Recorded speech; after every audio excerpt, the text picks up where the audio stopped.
ساتھ ساتھ یہ فرمایا وَإِعْجَابَ كُلِّ ذِي رَأْيٍ بِرَأْيِهِ، اور ہر رائے والا اپنی رائے کو سب کچھ سمجھے گا کہ مجھ سے زیادہ جاننے والا کون ہے، میں سب سے زیادہ سمجھتا ہوں، میں سب سے بڑا عالم ہوں۔ یہ بھی انتہائی بدترین جو صفات اس حدیث میں بیان کی گئی ہیں ان میں یہ صفت بھی ہے۔ یہ صفات آپ صلی اللہ علیہ وسلم بیان فرمائیں، ایک تو لالچ کا ہونا، اور پھر خواہشات نفس کا ہونا، پھر دنیا کو ترجیح دینا، اور پھر اپنی رائے کو سب کچھ سمجھنا۔ یہ جو تین چیزیں ہیں شروع والی، اس کو تو اکثر لوگ سمجھتے ہیں کہ انتہائی بری چیزیں، یہ انتہائی بری چیزیں، لالچ کو سب برا سمجھتے ہیں، اور اسی طرح خواہشات نفس کو لوگ برا سمجھتے ہیں، اور اسی طرح دنیا کے بارے میں سمجھتے ہیں کہ دنیا کو ترجیح دینا کوئی اچھی چیز نہیں ہے، لیکن جو چوتھی چیز ہے یہاں لوگ دھوکہ کھاتے ہیں۔ اعجاب کل ذی رأی برأیہ، کہ اپنی رائے کو سب سے زیادہ قیمت دینا۔ بہت سے لوگ سمجھتے ہیں اس میں کیا حرج ہے، ہم زیادہ سمجھ رہے ہیں، زیادہ سوچ رہے ہیں، زیادہ ہمارا علم ہے تو ہم زیادہ جانتے ہیں، ہمیں دوسروں سے پوچھنے کی کیا ضرورت ہے، دوسروں سے مشورے کی کیا ضرورت ہے۔ یہ وہ صفت ہے جو انتہائی مذموم صفت ہے، لیکن یہاں لوگ دھوکہ کھاتے ہیں، اور بعض علماء بھی دھوکہ کھاتے ہیں، اور بڑے بڑے دیندار بھی دھوکہ کھاتے ہیں، اور وہ یہ نہیں سمجھ پاتے کہ ہم کس اپنے آپ کو ہلاکت کے راستے کی طرف لے جا رہے ہیں۔ تو یہ ایک بہت نازک مرحلہ ہے، اس میں سمجھنے کی ضرورت ہے کہ آج کبھی بھی کتنا بڑا عالم ہو، کتنا متقی انسان ہو، اپنی رائے پر آخری درجے کا کبھی بھی اعتماد ایسا نہ کرے کہ وہ دوسروں کے بارے میں کچھ نہ سوچے، دوسروں کو حقیر سمجھنے لگے، اور دوسروں کے بارے میں یہ کہے کہ ان کو کچھ آتا نہیں۔ یہ انتہائی خطرناک بات ہے کہ پھر آدمی تباہی کے راستے پر پڑ جاتا ہے۔ تو کتنا ہی بڑا عالم ہو جائے اور کتنا ہی صاحب رائے ہو، لیکن اس کے باوجود مشورہ کرے، بڑوں سے مشورہ کرے، اور بڑے نہ ہو تو چھوٹوں سے مشورہ کرے۔ اور ہمارے بڑوں کا ہمیشہ یہ ان کی صفت رہی۔ حضرت مولانا علی میاں صاحب رحمۃ اللہ علیہ کو ہم نے دیکھا، وہ اپنے جب تک بڑے مشائخ تھے ہمیشہ کوئی کام ان کے مشورے کے بغیر نہیں کرتے تھے، کتنی اپنی بات اچھی لگ رہی ہو، لیکن اگر بڑوں نے کہہ دیا کہ نہیں یہ مناسب نہیں، وہیں پہ ٹھہر گئے۔ حضرت مولانا اس کا ایک واقعہ سناتے تھے، یہ ہم نے بہت سنایا، لیکن بڑا اس میں سبق ہے کہ ایک مرتبہ ایسا ہوا کہ پہلے حج کے بعد سن 1947 میں حضرت نے پہلا حج کیا تھا اپنے والدہ اور اہلیہ گھر کے لوگوں کے ساتھ، امام ثانی صاحب بھی ساتھ تھے۔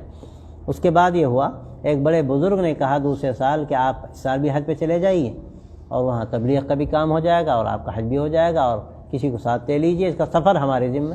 حضرت نے کہا بہت اچھا، لیکن میں بغیر پوچھے کام نہیں کرتا، اپنے شیخ سے پوچھ لوں۔ حضرت رائے پوری کی خدمت میں گئے اور حضرت سے جا کر کہا کہ حضرت فلاں بزرگ نے یہ پیشکش کی، وہ معمولی آدمی نہیں تھا، وہ حضرت رائے پوری کے بہت خاص تعلق والے تھے، حضرت بڑا احترام بھی کرتے تھے ان کا۔ جب یہ کہا تو حضرت نے کہا کہ اگر میں روک دوں تو آپ پر کوئی اثر تو نہیں پڑے گا؟ تو حضرت کہتے ہیں کہ اللہ کا فضل ہے، ہم نے کہا کہ نہیں آپ فرما دیں گے جو میں وہی کروں گا۔ تو کہا ٹھیک ہے آپ مت جائیے۔ اور یہ کہہ کے حضرت کہتے تھے کہ حضرت رائے پوری نے ہمارے چہرے کو پڑھا کہ یہ صرف ہوائی باتیں کر رہے ہیں، یہ واقعتاً ان پہ اثر نہیں پڑا۔ تو حضرت فرماتے تھے اللہ کا شکر ہے کہ حضرت کی رائے پر ہمیں پورا انشراح تھا، حضرت منع کر دیا بس یہی خیر ہے۔ تو بس یہ آخری درجے کی بات ہے، ورنہ آدمی تعبیریں کرتا ہے، آدمی جا کے کہتا ہے حضرت فلاں صاحب نے پیشکش کی، نہیں ابھی غور کر لو جانا مناسب ہے کہ نہیں، حضرت بہت ضروری ہے اور دین کا بڑا کام ہوگا وہاں پر، اچھا ٹھیک ہے ضرور جائیے۔ یہ لوگ نہیں سمجھتے، جو مشورہ کرنے والے حماقت کرتے ہیں وہی کیا کرتے ہیں، مشورہ کرتے ہیں بڑوں کے پاس جا کر اور اپنی رائے چلاتے ہیں، مشورہ نہیں کرتے۔ پہلی مرتبہ وہ کہیں گے، اور بڑوں کا معاملہ بڑائی والا ہوتا ہے، وہ کہتے ہیں ہاں ٹھیک کوئی حرج نہیں، ٹھیک ہے جب آپ کی رائے یہ ہے تو بہت اچھا آپ کر لیں۔ اب یہ ان بیعقلوں کی سمجھ میں نہیں آتا کہ انہوں نے جو پہلے مرحلے میں رائے دی تھی اصل رائے وہی تھی۔ ان حضرات کا معاملہ یہ ہے کہ پہلی جو ان کی رائے ہوتی ہے اصل وہ ہوتی، اس کے بعد تو مروت ہوتی۔ آپ نے کہا بہت اچھا، لیکن حضرت کا معاملہ ایسا تھا کہ جب حضرت رائے پوری نے بات کہی تو یہ نہیں ہوا کہتے حضرت حج کا سفر ہے اور دعوت کا کام ہوگا، اتنے بڑے آدمی، کچھ نہیں، حضرت فرمایا روک دیا بہت اچھا۔ اور پھر اللہ تعالیٰ نے اس کا انعام دیا۔ دوسرے سال حضرت نے سفر حج کیا اور حضرت سے کہا، حضرت مولانا رحمۃ اللہ علیہ علی میاں صاحب سے، کہ میں نے حج کی نیت کی ہے اور آپ کو بھی ساتھ چلنا ہے۔ اور پھر کان میں آ کر کہا کہ یہ حج میں آپ ہی کے لیے کر رہا ہوں۔ وہ جو بات مانی حضرت مولانا نے، اس کا گویا کہ صلت ہے۔ اور پھر اسی سفر میں حضرت فرماتے تھے کہ اللہ نے وہ اعزاز دیا کہ دنیا کا کوئی اعزاز اس کے برابر نہیں ہو سکتا۔ کہ شیبی صاحب سے بڑا تعلق ہوا، اور شیبی صاحب جو کلید بردار ہیں انہوں نے کہا کہ آپ کا بیت اللہ کے اندر جانے کا جی نہیں چاہتا؟ حضرت نے کہا کس کا جی نہیں چاہتا؟ کہا ٹھیک ہے کہ 10 بجے آ جائیے۔ کہا میں تنہا ہوں؟ کہا نہیں جس کا جی چاہے لے آئیے۔ تو کہا جو ملا تعلق والا، تبلیغ والا، لکھنؤ رائے علی کا، ہم نے کہا بھائی کل بیت اللہ میں جانا ہے، جی چاہے تو آ جانا۔ اب اچھا خاصے لوگ آ گئے. اب وہ آئے اور سیڑھی لگائی اور حضرت رائے پوری بھی تشریف لائے اور حضرت مولانا سے کہا آپ جس کو چاہیے بلائیے. ہم کہنے لگے اب ہم بیت اللہ کے دروازے پہ کھڑے تھے, تم آ جاؤ تم آ جاؤ, اشارے سے بلا رہے تھے. اس سے بڑھ کر اعزاز کیا ہوگا کہ ہم بیت اللہ کے دروازے پہ کھڑے ہیں اور جس کو چاہیں بلا رہے ہیں. اور پھر عجیب بات ہوئی, ایک بڑے تعلق کے تھے, بزرگ تھے, وہ ان کو حضرت مولانا بتانا شاید رہ گیا یا وہ کہیں گئے ہوئے تھے, کہ آپ نے ہم سے نہیں حضرت کہا, اگر موقع پھر ملے تو بہت اچھا. تو حضرت مولانا نے دوبارہ کہا شیبی صاحب سے. شیبی صاحب نے کہا ٹھیک ہے کل پھر آ جائیے. اور پھر حضرت دوبارہ تشریف لائے, وہ صاحب بھی آئے, حضرت پوری دوبارہ آئے اور سارے لوگ آئے. پھر دروازہ کھولا انہوں نے اور پھر اندر تشریف لے گئے. تو یہ بات ماننے کا فائدہ یہ ہوتا ہے کہ آدمی اس کو سوچ نہیں سکتا. اللہ کی طرف سے بعض مرتبہ ایسا اعزاز ملتا ہے. اور اس میں بھی حضرت مولانا نے, ان کی بے نفسی تھی, یہ نہیں کہا کہ میرا تعلق تھا شیبی صاحب سے تو شیبی صاحب نے مجھے یہ گویا عزت بخشی. حضرت نے لکھا تو باقاعدہ یہ شعر لکھا کہ مور مسکی حوث داشت کے در کعبہ رسد, دست برپائے کبوتر زد و ناگاہ رسید. ایک چونٹی کا, ہمارا تو قصہ یہ ہے, ہماری کیا حقیقت تھی کہ ہم بیت اللہ میں جاتے ہی تو حضرت کی برکت تھی کہ ایک چونٹی کو تمنا ہوئی کہ وہ بیت اللہ کے اوپر جائے, بیچاری کیسے جاتی, ایک کبوتر کے پاؤں میں لپٹ گئی اور کبوتر اڑا جا کے بیت اللہ میں بیٹھ گیا, وہ پہنچ گئی. میرا بھی یہی حال ہے, میں تو حضرت کے قدموں میں چمٹ گیا تھا, اللہ نے مجھے یہاں تک پہنچا دیا.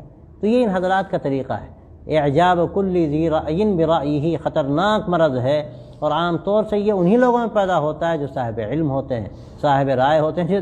جس کے پاس رائے ہی نہیں ہے, جس کے پاس کچھ سوچنے سمجھنے کی صلاحیت ہی نہیں ہے, گاؤدی ہے, وہ کہاں سے, اس کے اندر یہ بات کہاں سے پیدا ہوگی. تو یہ جو 3-4 چیزیں بیان فرمائیں, اس میں 3 چیزیں تو ایک عام آدمی بھی جانتا ہے کہ لالچ اچھی چیز نہیں ہے, اور یہ خواہشات نفس پہ نہیں چلنا چاہیے, اور دنیا کو ترجیح نہیں دینی چاہیے. لیکن چوتھی جو صفت ہے, اس میں لوگ دھوکے میں پڑتے ہیں. اعجاب کل ذی رأی برأیہ, کہ رائے پہ نہیں چلنا, جو مشورہ ہو اس مشورے پہ چلنا. تو میں عرض کر رہا تھا حضرت مولانا کا تذکرہ کہ حضرت رائے پوری جب تک رہے, ان کی بات, ان کا انتقال ہوا, حضرت شیخ کے بغیر مشورے کے کوئی کام نہیں کرتے تھے. بلکہ ہم نے کل ہی لطیفہ سنایا کہ جب حضرت کو فیصل ایوارڈ ملا تو حضرت شیخ کو جب پتہ چلا, جلدی سے علیمیہ کو مبارکباد کہ میری طرف سے تار دے دو, کہیں وہ رد نہ کر دیں. وہ جانتے تھے جب میری رائے معلوم ہو جائے گی بس پھر اس پہ عمل کرتے ہیں. اور حضرت شیخ کی وفات کے بعد بھی حضرت مولانا کا معمول رہا. اپنے زمانے کے جو اور بڑے تھے, حضرت مولانا محمد صاحب پھول پوری رحمۃ اللہ علیہ تھے, ان سے حضرت مشورہ کرتے تھے. اور عجیب بات ہے, ان کا بھی انتقال ہو گیا, کوئی نہیں رہ گیا, تو ہم نے دیکھا کہ حضرت مولانا رابع صاحب سے مشورہ کرتے تھے. کوئی کام کرنا ہو تو بھئی مولانا رابع کو بلاؤ, اور ان کو بلانے کے بعد رائے دیتے تھے کہ یہ خیال ہے, تمہاری کیا رائے ہے اس میں. اور ایسا بعض مرتبہ ہوا کہ حضرت مولانا رابع صاحب نے فرمایا کہ ماموں جی میرا خیال یہ ہے کہ اس طرح ہو تو اچھا ہے. کہاں تم ٹھیک کہتے ہو, یہ نہیں کہ میں کہہ رہا ہوں, میں بڑا ہوں, بس تمہیں وہ بات مان لینی چاہیے.